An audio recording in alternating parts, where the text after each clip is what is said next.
7 अगस्त 2025 मध्य प्रदेश के मुख्यमंत्री डॉक्टर मोहन यादव ने मुख्यमंत्री आवास समत्व में कहा, मैं रक्षाबंधन के 2 दिन पूर्व और 15 अगस्त के 7 दिन पूर्व अपनी ओर से प्रेस के सभी साथियों का स्वागत करता हूं। साथ ही मुख्यमंत्री आवास पर पत्रकार वार्ता को संबोधित करते हुए उन्होंने अपने वक्तव्य में कहा कि हमारे द्वारा कई कार्यक्रमों की श्रृंखला बनाई गई है। साथ ही यशस्वी प्रधानमंत्री के स्वदेशी की भावना को प्रोत्साहन देते हुए हमारे द्वारा जो कुछ काम किया जाना है उसी भाग के थीम के आधार पर मैं अपनी बात रखने जा रहा हूँ। 14 अगस्त को बलराम जयंती के अवसर पर किसान आधारित अर्थव्यवस्था को ध्यान में रखते हुए हम मंडला से किसान सम्मान निधि की राशि भेजेंगे और फिर 15 अगस्त व 16 अगस्त को जन्माष्टमी का आयोजन होगा। 15 अगस्त का कार्यक्रम इस बार विशेष रूप से डिजाइन किया गया है। मुख्यमंत्री का संदेश पूरे प्रदेश में लाइव प्रसारित होगा। इसके बाद सभी प्रभारी मंत्री अपने अपने जिलों में झंडा वंदन करेंगे और राज्य सरकार की योजनाओं की जानकारी स्थानीय स्तर पर देंगे। इस बार स्वतंत्रता दिवस को जिलों और प्रदेश दोनों स्तरों पर समन्वित रूप से मनाया जाएगा। आप सभी को स्वतंत्रता दिवस, रक्षाबंधन, बलराम जयंती और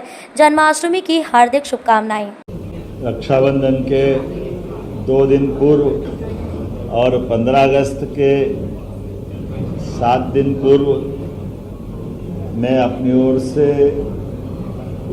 प्रेस के सभी साथियों का स्वागत करता हूं। कई कार्यक्रमों की श्रृंखला हमारे द्वारा बनी है और उन कार्यक्रमों के साथ जो मूल हमारा भाव है, इस स्वतंत्रता के पावन पर्व के साथ यशस्वी प्रधानमंत्री का स्वदेशी की भावनाओं को जो प्रोत्साहन देते हुए जो हमारे द्वारा ये जो कुछ काम किए जा रहे हैं, उसी भाव की थीम के आधार पर मैं अपनी बात रखने जा रहा हूँ। यशस्वी प्रधानमंत्री ने किसान कल्याण, कृषि की अर्थव्यवस्था और सारी बातों को गौर करते हुए जिस प्रकार से स्वदेशी की भावना का और खास करके किसान आधारित व्यवस्थाओं को प्रोत्साहन देते हुए अपने देश के अंदर स्वदेशी के भाव को बढ़ावा दिया है। हमारी अर्थव्यवस्था को लेकर, किसानों की अर्थव्यवस्था को लेकर के जो माननीय प्रधानमंत्री जी की दृढ़ता है, वो हम सबको प्रेरणा भी देती है और वो हमको काम करने के लिए उत्साह भी देती है। मैं माननीय प्रधानमंत्री श्रीमान नरेंद्र मोदी जी का धन्यवाद अदा करता हूँ, जो किसानों को हित को लेकर के स्वदेशी की भावनाओं के आधार पर वो हमारे देश का इस प्रकार से हर मोर्चे पर नेतृत्व कर रहा है, जो आज के दृष्टिकोण से समसामयिक है। मैं इस नाते से भी उनको धन्यवाद देना चाहता हूँ। जब भोपाल की तरफ हम देखते हैं, अपने राज्य की तरफ देखते हैं, तो राज्य के लिए 10 तारीख के दिन स्वदेशीकरण की भावना के लिए ही हमारे राज्य में पहली बार रेल के कोच भी बनेंगे, मेट्रो ट्रेन की ट्रेन बनेगी। ये अपने आप में बड़ी उपलब्धि रहेगी हमारे स्वदेशी के उस अभियान को लेकर भी, कि यहाँ बनने वाले कोच देश में भी, देश के बाहर भी, दुनिया में भी जहाँ जहाँ रेल मंत्रालय चाहेगा निर्यात करेंगे। मेसर्स BEML लिमिटेड द्वारा निर्माण की परियोजना के स्थापना के लिए जिस प्रकार से पूरी योजना बनी है, ये रायसेन जिले की उमरिया में इस परियोजना पे हम काम कर रहे हैं, जिसकी लागत लगभग 1800 करोड़ की है, जिसमें लगभग 1600 से 2000 लोग प्रत्यक्ष अप्रत्यक्ष रूप से काम करेंगे। प्रदेश में ये पहली इकाई इस प्रकार के रेल कोच निर्माण करने की ये सुविधा प्रदान करेगी, जिसके आधार पर मध्य प्रदेश रेल विनिर्माण के मानचित्र पर एक प्रमुख स्थान के रूप में स्थापित होगा। रायसेन जिले के गोहरगंज तहसील के उमरिया गांव में 60.36 हेक्टेयर भूमि का आवंटन हमने कर दिया है।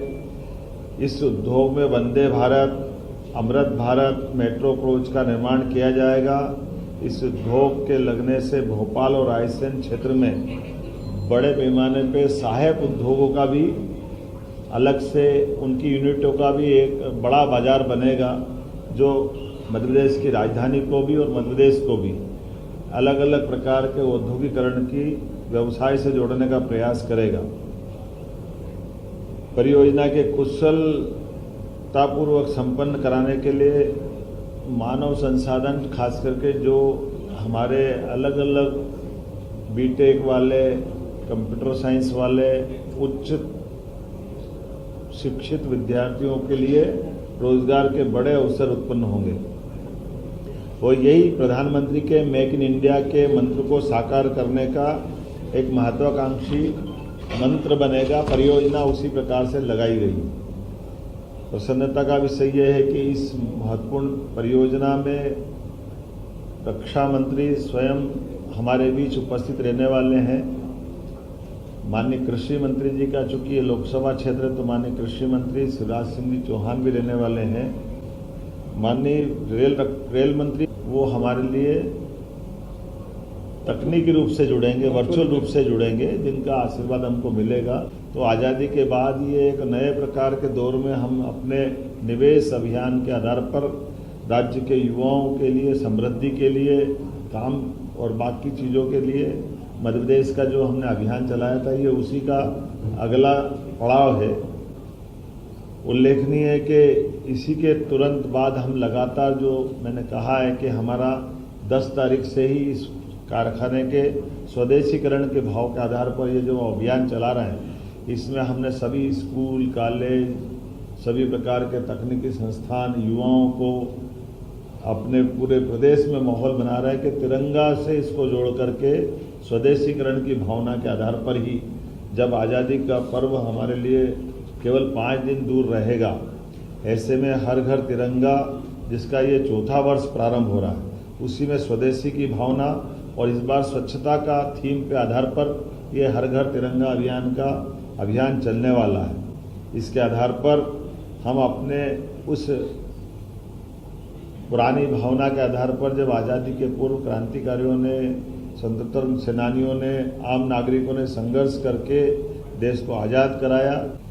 इस बार ये तिरंगा अभियान, जिसका पहला चरण 2 से 8 अगस्त तक होने वाला, दूसरा 9 से 12, तीसरा 13 से 15 होने वाला है। हम इस अभियान के अंतर्गत ऑपरेशन सिंदूर में भारतीय सैन्य बलों के महान वीरतापूर्ण कार्यों को स्मरण कराने, सशस्त्र और पुलिस बल को कृतज्ञता ज्ञापित करते हुए आम जन की ओर से हम इनको राखियां भेजते हुए भी अभियान चलाने का निर्णय कर रहे हैं कि मध्य प्रदेश सरकार, हमारे सभी सशस्त्र बलों, सेना और सबने जो इसमें अपना योगदान दिया है, ये हमारी राष्ट्रीय एकता के लिए भी महत्व का त्यौहार है। जब मैं आपसे बात कर रहा हूँ तो एक जानकारी और देना चाहूँगा, ये स्वदेशी का अभियान हम यहीं ख़त्म नहीं कर रहे हैं। इसके आधार पर जैसे मेट्रोपॉलिटन सिटी का अभी निर्माण हुआ है, जिसके आधार पर भोपाल का मेट्रोपॉलिटन एक्ट बनकर के विधानसभा से पारित हुआ है, इसी प्रकार से इंदौर, उज्जैन, धार, देवास का मेट्रोपॉलिटन एक्ट दूसरा बना है। तो जो हमने कहा था कि मेट्रोपॉलिटन केवल कागज़ पे नहीं रहेंगे, इसको विकास के कारवां से उसका भागीदार बनाएंगे। तो हम भाग्यशाली हैं, यहाँ माननीय राजनाथ सिंह जी के माध्यम से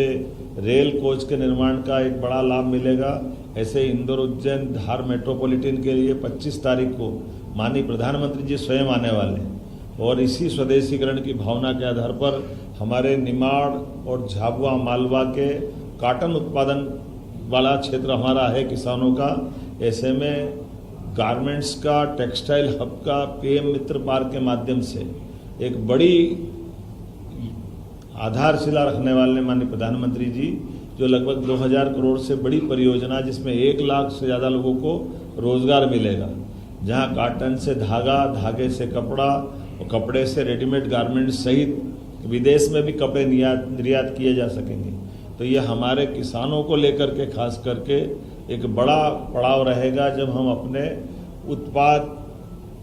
न केवल रॉ मटेरियल से उत्पाद और उत्पाद से निर्यात तक की बड़ी एक संकल्प के आधार पर अपने राज्य की समृद्धि का एक नया दरवाज़ा खोलेंगे। तो मैं आपके माध्यम से ये बधाई देना चाहता हूँ कि अभी इसी साल 25-25 में जब हमने GIS की थी, और GIS के करते करते जो कहा था कि हम अपने राज्य के अंदर लगातार उद्योग संवर्धन का, औद्योगिक इकाइयों को स्थापना का, सरकारी और गैर सरकारी सभी क्षेत्रों में जिस प्रकार से देश के अंदर हमने माहौल बनाया, विदेश से भी लोगों को आमंत्रित किया, तो जो कार्यक्रम होगा 25 तारीख को, ये वाकई अद्भुत कार्यक्रम होने वाला, जिसमें माननीय प्रधानमंत्री जी पधारेंगे और उनका दौरा हमारे लिए उद्योग निवेश की दृष्टि से बहुत महत्वपूर्ण कदम रहेगा। हमारी 14 अगस्त के दिन और आज 2 अपनी और महत्वपूर्ण तिथियां, अब यहाँ से निकल करके मैं नरसिंहगढ़ में लाडली बहनाओं के लिए अपनी इस माह की रकम डालने वाला हूं, जो 1250 रुपया हमारी लाडली बहनों की राशि रहेगी। साथ ही साथ रक्षाबंधन के अवसर पर 250 रुपया अतिरिक्त रूप से हमारी सारी 1,27,00,000 बहनों के खाते में अलग से देने वाले हैं। और इसी के तुरंत बाद, जब दिवाली के तुरंत बाद भाई दूज का पर्व आएगा, तो 1,500 रुपया महीना हम रेगुलर रूप से हर महीने हमारी सभी लाडली बहनों के खाते में डालना प्रारंभ कर देंगे। ये रक्षाबंधन का पर्व अपनी सभी बहनों को समर्पित रहने वाला है। और जो हमने पहले निर्णय किया था कि रक्षाबंधन के पहले 250 रुपये की राशि हम अलग से देने वाले हैं, तो ये अलग से देने का क्रम हमने राजगढ़ जिले के नरसिंहगढ़ में आज प्रारंभ किया है। मेट्रोपॉलिटन का दूसरा क्रम चालू होगा। ऐसे में आप वहाँ के मेट्रोपॉलिटन की दृष्टि से भी ये जो हमारा दूसरा कारखाने का भूमि पूजन होने वाला है, तो ये एक एक करके वो सारे रोजगार परक आज के समय के बड़े कारखाने जो मध्य प्रदेश को समृद्ध करेंगे, उस दिशा में भी हम आगे बढ़ रहे हैं। छोटा जानकारी आपको और दे रहा हूँ, जो ये नया प्रयोग रहेगा, ये प्रयोग इस वर्ष 15 अगस्त का हमारा जो झंडा वंदन का कार्यक्रम रहेगा, उस झंडा वंदन में हमारे ज़िले ज़िले की भी जानकारियाँ नीचे तक आ जाए, इसलिए हमने इस वर्ष का हमारा जो 15 अगस्त का कार्यक्रम लाइव होने वाला है, उस कार्यक्रम की डिज़ाइन ऐसी कर रहे हैं कि हमारे द्वारा संदेश तो जाएगा ही सही, जो मुख्यमंत्री का संदेश होता है तो वो लाइव प्रसारण भी रहेगा एक बार पूरे प्रदेश के अंदर, जहां हमारे हर जगह जिले के प्रभारी मंत्री अपना झंडा वंदन करेंगे और लाइव प्रसारण के बाद तुरंत बाद सभी प्रभारी मंत्री उस जिले के अंदर राज्य सरकार द्वारा चलाई जा रही जन कल्याणकारी जो जो योजना रहेगी, उसकी बात उसके आधार पर वो अपने स्तर पे करेंगे। तो इस बार का 15 अगस्त ये थोड़ा अलग प्रकार का भी रहेगा, लेकिन विकास के इतने सारे काम हैं, इतने प्रकार की व्यवस्था है, तो जिले की बात भी जिले में अच्छे से आ जाए, प्रदेश की बात भी जिले में अच्छे से उतर जाए, इसलिए स्वतंत्रता दिवस की इस बार अच्छे से प्लान किया है। मैं उम्मीद करता हूं कि इन सारे कामों के साथ साथ एक और कार्यक्रम की जानकारी आपको देना चाहूँगा। जब 14 अगस्त को बलराम जयंती है और किसान आधारित अर्थव्यवस्था पे हम कृषि आधारित बात जब चला रहे हैं, तो किसानों की सम्मान निधि मंडला से डालने वाले बलराम जयंती है 14 अगस्त के दिन। तो 14 अगस्त को बलराम जयंती की हमारे द्वारा ये एक बड़ी सौगात मिलने वाली है। और उसके बाद 15 अगस्त और 16 अगस्त तो जन्माष्टमी तक, जैसा कि आपने कल विधानसभा में भी देखा है कि हमने कृष्णायन करके जो भगवान कृष्ण की लीलाओं का महत्व गोकुल, वृंदावन, मथुरा में है या द्वारका में है, वही लीलाएं हमारे मध्य प्रदेश से भी जुड़ी हैं। तो भगवान कृष्ण ने जहाँ शिक्षा ग्रहण किए, वो उज्जैन, इंदौर के पास का जाना पाव नामक स्थान जहाँ भगवान कृष्ण को परशुराम जी ने सुदर्शन चक्र दिया है, या धार का वो अमझेरा नामक स्थान जहाँ भगवान माता रुक्मणी के हरण के टाइम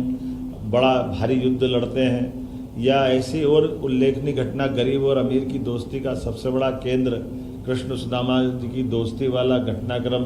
जो महिदपुर तहसील के नारायण नामक स्थान पर होता है। ऐसे स्थानों को हम तीर्थ भी बनाने वाले हैं और भगवान कृष्ण की लीलाओं के माध्यम से जन्माष्टमी को इनसे भी जोड़ने वाले हैं, ताकि भगवान कृष्ण के अनुयायी बड़ी संख्या में देश भर में है, प्रदेश में है। तो वो जो गोकुल, वृंदावन, मथुरा का महत्व है, द्वारका का महत्व है, वो हमारे प्रदेश के साथ भी है। तो धार्मिक पर्यटन को लेकर भी ये एक बड़ा एक अभियान हमारा चलने वाला है। मेरी अपनी ओर से एक बार फिर आप सबका अभिनंदन, बधाई।